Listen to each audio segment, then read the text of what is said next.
कहानी की शुरुआत एक बड़े शहर से शुरू होती है। यहाँ रॉबिन नाम का लड़का एक शादी में था। रॉबिन के साथ उसका दोस्त भी था, लेकिन फिर भी रॉबिन की नजर 40 साल की एक लेडी पर बार बार जा रही थी। रॉबिन मौका देखकर लेडी के पास आता है और उसके बदन की तारीफ करने लगता है। इस लेडी का नाम सारा था। एक दूसरे को नाम बताने के बाद सारा रॉबिन को बताती है कि मेरा काफी बड़ा कारोबार है, लेकिन फिर भी आज तक अकेली ही रहती हूँ। सारा की बात सुनने के बाद रॉबिन उसे अपने साथ नाचने को कहता है। सारा भी उसकी बात मान जाती है, जिसके बाद दोनों थोड़ी देर नाचते हैं और फिर एक दूसरे से विदा ले लेते हैं। घर आते ही सारा तैयार होने लगी, क्योंकि वो अपने लवर के साथ पानी निकालने वाली थी। उसका लवर उससे कहता है कि मैं तुम्हारी प्यास बुझाते बुझाते थक गया हूँ। वैसे भी तुम इतनी गर्म हो कि तुम्हारी प्यास कोई नहीं बुझा सकता। मैं अब अपने घर जाना चाहता हूँ। सारा उसे कुछ दिन रुकने को कहती है, लेकिन लड़का उसकी बात नहीं मानता। वो जैसे ही घर से जाने लगता है, तभी सारा उसे जान से मार देती है। अगली सुबह सारा अपने ऑफिस में थी। वो इस समय रॉबिन की प्रोफाइल देख रही थी और उसे देखकर मन ही मन खुश भी हो रही थी। रात होते होते सारा अपने छोटे भाई विल्सन से कहती है कि तुम्हें रॉबिन नाम के लड़के की जानकारी इकट्ठी करनी है। विल्सन उसका काम नहीं करना चाहता था, मगर जब सारा उसे पैसों का लालच देती है तो वो उसका काम करने के लिए मान जाता है। कुछ ही दिनों बाद विल्सन ने रॉबिन की सारी जानकारी सारा को लाकर दे दी। कुछ दिनों बाद रॉबिन एक कैफे में बैठा था और इसी बीच सारा उसके पास आती है। सारा ऐसे दिखा रही थी कि जैसे वो किस्मत से यहाँ आई हो, जबकि असल में वो जानबूझकर यहाँ आई थी। दोनों एक दूसरे का हाल चाल पूछ ही रहे थे कि तभी रॉबिन की लवर मलीना भी उनके पास आ जाती है। रॉबिन यहाँ मलीना के साथ आया था। वो मलीना को सारा से मिलवाता है और सारा को मलीना के बारे में बताता है। इसी बीच सारा रॉबिन से कहती है कि अगर तुम्हें नौकरी की जरूरत हो तो तुम मुझे बता सकते हो। मुझे अपने घर के लिए एक मैनेजर चाहिए और उसके लिए मैं 1 लाख रुपए दे सकती हूँ। सारा की बात सुनकर रॉबिन हैरान हो गया, क्योंकि सारा काफी पैसे दे रही थी। सारा उसे अपना नंबर देकर चली जाती है ताकि रॉबिन को सोचने का समय मिल सके। वैसे रॉबिन और मलीना एक ही घर में रहते थे। दोनों ने फैसला कर रखा था कि जब उनके पास अच्छे पैसे आ जाएंगे तब वो शादी कर लेंगे। दोनों अपने घर में बैठे सारा की नौकरी के बारे में बात कर रहे थे। रॉबिन को नौकरी पसंद आ गई थी, इसलिए मलीना उसे सारा के घर नौकरी करने की आज्ञा दे देती है। अगले दिन रॉबिन तैयार होकर सारा के घर की तरफ बढ़ने लगा। सारा एक बड़े से घर में रहती थी और जब रॉबिन उसका खूबसूरत घर देखता है तो वो हैरान हो जाता है। जल्दी ही वो घर के दरवाजे पर आहट करता है, जिसके बाद सारा दरवाजा खोलकर उसका स्वागत करती है। सारा उसे घर दिखाने के साथ साथ उसे उसका काम भी समझाने लगती है। रॉबिन का काम था कि उसे पूरे घर का ध्यान रखना है। उसे साफ सफाई से लेकर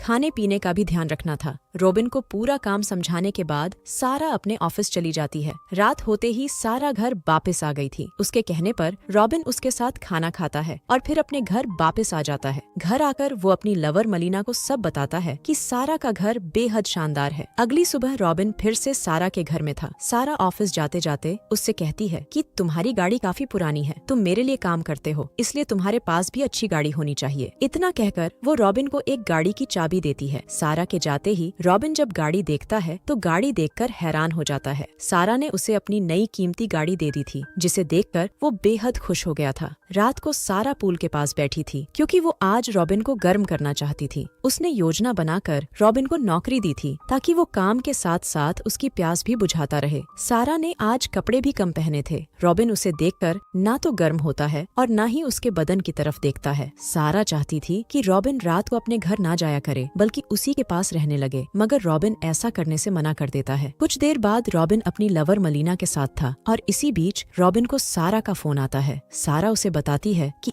एक बंदा मेरी खिड़की तोड़कर भाग गया है, इसलिए मैं अब काफी डरी हुई हूँ। सारा की बात सुनकर रॉबिन उसके पास जाने लगा। थोड़ी ही देर बाद वो सारा के पास था। सारा उसे बताती है कि कोई खिड़की तोड़कर भाग गया। मैं जब बाहर देखने लगी तो मुझे कोई नजर नहीं आया। मैंने पुलिस को भी बुलाया था, लेकिन उन्हें भी कोई नजर नहीं आया। इसके बाद वो रॉबिन से कहती है कि अगर तुम मेरे घर में होते तो घर के आसपास आने की कोई हिम्मत भी नहीं करता। रॉबिन उसे घर के अंदर बाहर कैमरे लगाने को कहता है। सारा उसकी बात मान जाती है, जिसके बाद अगली सुबह ही कैमरे लगाने वाला जॉन उसके घर आ जाता है। पूरा घर देखने के बाद जॉन सारा से कहता है कि मैं अंदर तो आज ही कैमरे लगा दूंगा, लेकिन बाहर कैमरे लगाने में कुछ दिन लग जाएंगे। वैसे जॉन जानबूझकर रॉबिन के सामने वही बोल रहा था जो सारा ने उसे कहा था। सारा जॉन को काफी पैसे देने वाली थी, इसलिए जॉन सारा का साथ दे रहा था। रॉबिन को दोनों की सच्चाई पता नहीं थी, इसलिए उसने सारा के घर तब तक रहने का फैसला कर लिया जब तक उसके पूरे घर में कैमरे नहीं लग जाते। कुछ देर बाद रॉबिन अपनी लवर मलीना के पास था। वो उसे सब बताता है कि मैं कुछ दिन सारा के घर रहने वाला हूँ। रॉबिन की बात सुनकर मलीना हैरान हो गई। वो उसे रोकना चाहती थी, लेकिन सारा रॉबिन को अच्छे पैसे दे रही थी, इसलिए वो चाहकर भी उसे रोक नहीं पाती। दूसरी तरफ जॉन ने पूरे घर के अंदर कैमरे